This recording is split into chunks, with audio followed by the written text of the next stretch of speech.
इंकलाब जिंदाबाद, इंकलाब जिंदाबाद।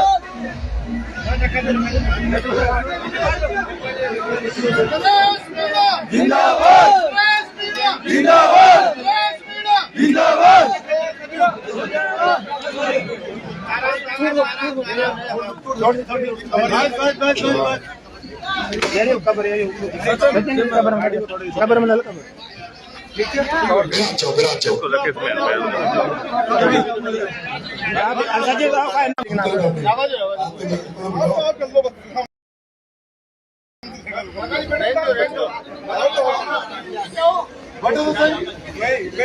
वो जीतू जी का अगर मेरकरी करते ना, क्या नाम उनका, जस्सू भाई, अरे ऐसे नहीं, एक बार थोड़ी सी कर दे, थोड़ी सी भाई सभी गांववासियों से निवेदन है, ऐसा क्रांतिकारी नेता पहले तो भगत सिंह हुआ था, अब की बार हुआ है तो नरेश मीणा हुआ है। सभी मेरे गांववासियों से निवेदन है कि भाई काका मतदान करके इनको भारी मतों से विजय बनाए। आवाज उठाएगा नरेश मीणा। कोई बात नहीं, कोई बात नहीं। किया है ये पूरा इतना विधानसभा में यहाँ से मैसेज आएगा, क्योंकि ये राजनीतिक तौर पे ऊधप्रिय का अपना ही एक अंतर विधानसभा में स्थान है। आप सब लोग जागरूक किसान हो और आप सब लोग नागौर और शेखावटी से भी आपके रिश्ते जुड़े हुए होंगे, और आप जब वहां की राजनीति देखते हो और हाड़ौती की राजनीति को आप जब देखते हो, तो जैसे नरेश मीणा हाड़ौती की राजनीति को देखकर चिंतित रहता है, मैं इस हाड़ौती में राजनीति को इन धन्ना सेठों से बेटों तक पहुंचाना चाहता हूं, किसानों के घरों तक पहुंचाना चाहता हूं। मैं किसानों को खेतों से निकाल कर मैं चाहता हूं कि किसान केवल खेती पर निर्भर नहीं रहे, खेती के साथ साथ वो काम धंधे भी करे, वो सड़क भी बनाए, वो फैक्ट्री के मालिक। डाकर समाज का युवा बेटा निर्मल माथोड़िया, जो यूथ का यहाँ पर यूथ कांग्रेस का अध्यक्ष रहा, लेकिन उसकी इस प्रमोद जैन भाया की वजह से उसको कांग्रेस छोड़कर बीजेपी में जाना पड़ा। शिवराज जी नागर की आप हालत देख रहे हैं, इस तरह से बहुत सारे नाम है।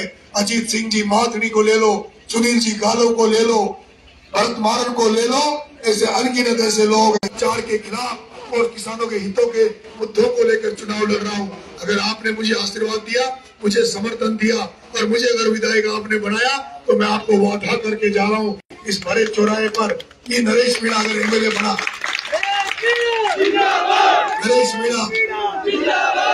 मीणा अगर एमएलए बना, तो यहाँ से भ्रष्टाचार को जड़ से उखाड़ फेंकूंगा। किसी भी सरकारी दफ्तर में कोई ऐसा अधिकारी कर्मचारी नहीं होगा जो किसी आम जन से काम के बदले 1 रुपए भी मांगने की हिम्मत कर सके। मेरे किसान भाइयों के साथ खाद का कट्टा मिलता है। यहाँ जो पंचायत में भी मैंने देखा, यहाँ भी मैंने वातावरण देखा, प्रमोद भाया को जहाँ पूरी हाड़ौती को लूटने में लगा हुआ है, प्रमोद जैन भाया से जुड़े हुए लोग, जो कोई सरपंच है, कोई प्रधान है, वो इस तरह के कई लोग उन्होंने गांव में छोड़ रखे हैं। वो गांव में आम जनता का शोषण करते हैं, वो खुदा बन गए। गांव में वो जो कहते हैं वही काम होते हैं। आम आदमी का गांव में कोई सुनवाई नहीं है।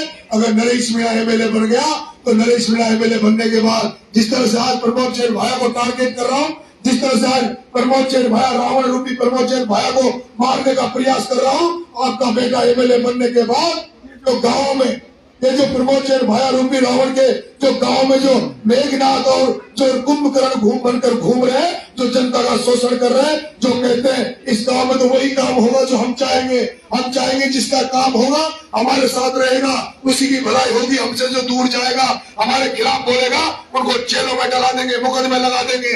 मैं कह रहा हूँ प्रमोद जैन भाया का इलाज कर सकता हूँ, तो ये गाँव में जो ये मेघनाथ और ये जो कुंभकर्ण बनकर प्रमोद भाया के आदमी घूम रहे हैं, इनका अंत भी नरेश मीणा करेगा।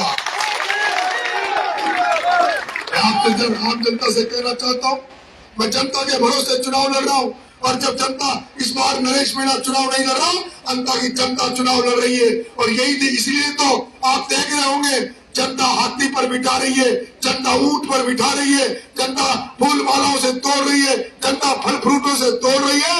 और कल तो इस हाड़ौती की जनता ने इस अंता की जनता ने पूरे भारत में एक इतिहास रच दिया, जब यहाँ के युवाओं ने कल खजूरना खुर्द में मुझे खून से तोला और एक गांव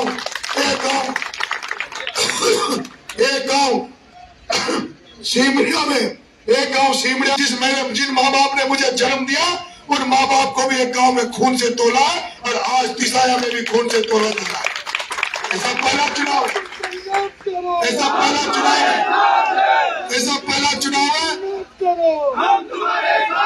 पहला चुनाव है जिसमें आप देख रहे होंगे कि किस तरह से एक साधारण किसान के बेटे के साथ पूरा किसान, मजदूर, गरीब, आम व्यक्ति नरेश के साथ खड़ा हो गया और जो परिवर्तन और बदलाव करना चाहता है। एक आपके गांव में एक राकेश नाम का डोलता पागल, एक पागल डोलता लाइव आ जाता रोज ही।